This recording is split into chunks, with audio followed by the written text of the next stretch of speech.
All right, what's going on, folks? So I'm going to do a quick little archery demo for you guys. This is Blood Forsaken Reach. This is a playtest, so it's still very raw, but yeah, we're going to do a little archery playtest. Now, archery is going to be a controversial issue in this game. The way I wanted it designed was that an archer should do a lot of damage, but unlike a lot of games, an archer shouldn't be able to sit at melee distance and crack off 10 archery shots every 5 seconds. In this game, archery is just like real life, where you have to get a arrow. You can see the quiver I just added to the back. You have to get an arrow out of your quiver. You have to put it on your bow. You have to pull it back, and then you have to fire it. So we're gonna right click here, go into the archery stance, which is, you can strafe around, right?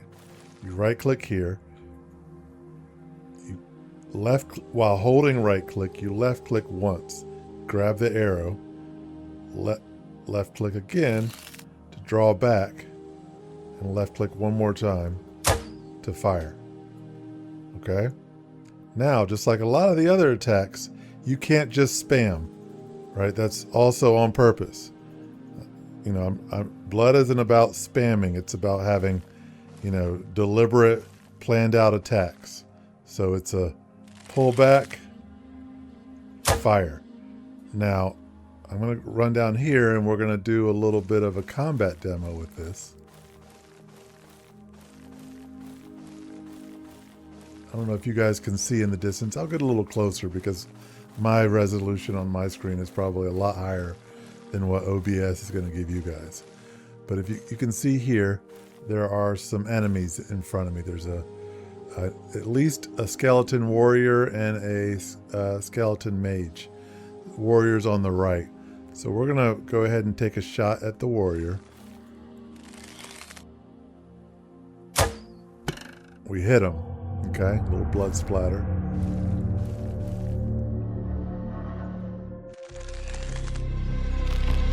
Coming after me. Now if I try to shoot again here, he interrupts me.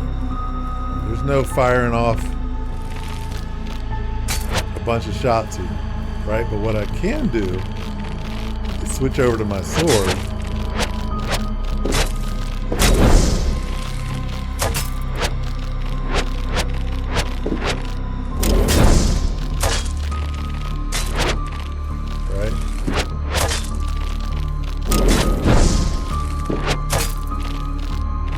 But the bow in close combat is very deliberately garbage, right? A ranged character should have that role, right? He should be ranged, and then if you're playing with others, yeah, you can stay in a ranged position, and your more melee characters can take that role, right? While you sort of sit back as kind of a distant man in a grassy knoll assassin. All right, let me run off and heal real quick because I'm getting murdered.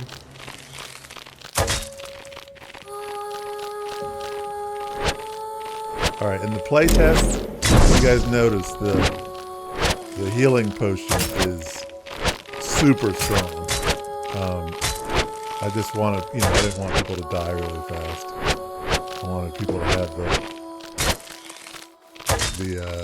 chance to kind of get in and play a little bit.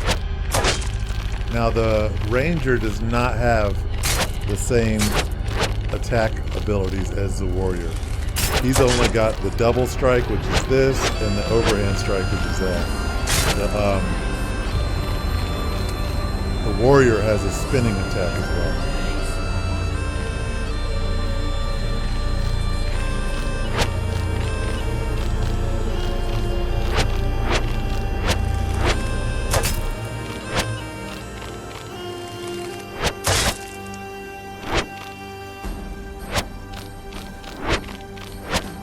this would be a good time to pull the bow out.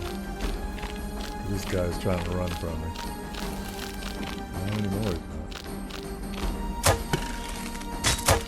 He's not done.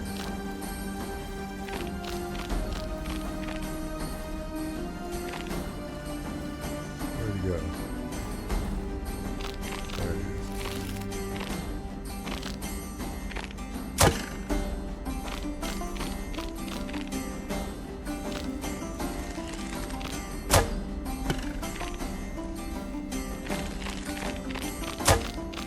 Come on.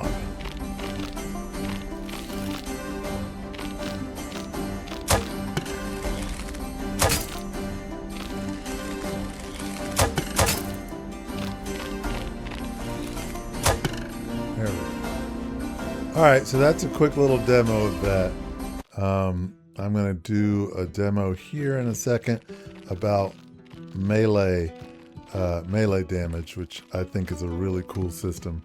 Essentially, with melee damage, if your blade just sort of nicks the opposing player, you do a small amount of damage. Whereas if the blade is, passes through the target with more of the blade, you cause a lot more bleeding and damage. So thanks for watching this, and ought to be another little demonstration here in a few minutes.